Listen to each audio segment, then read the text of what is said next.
Hi అండి, గద్దెలు చేస్తున్నాను. రాని వాళ్ళు ఉంటే మీరు కూడా చేసుకోండి.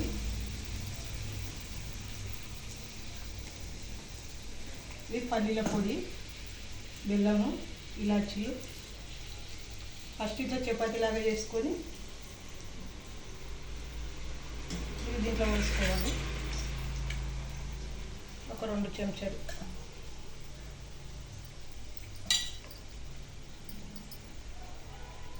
ఇది ఇట్లా అనేసి ఇట్లా ఒత్తుకోవాలి ఫస్ట్. తర్వాత దీంతో కట్ చేసుకున్నాను.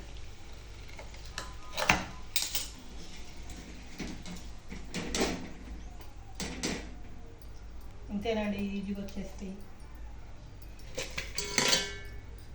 ఎవరైనా రాని వాళ్ళు ఉంటే చేసుకోండి.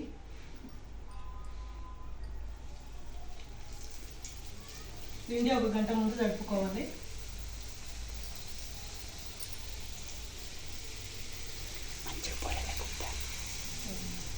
ఒక గంట ముందు తడిపి పెట్టుకుంటే ఇట్లా పొంగుతాయి, మంచిగా వస్తాయి.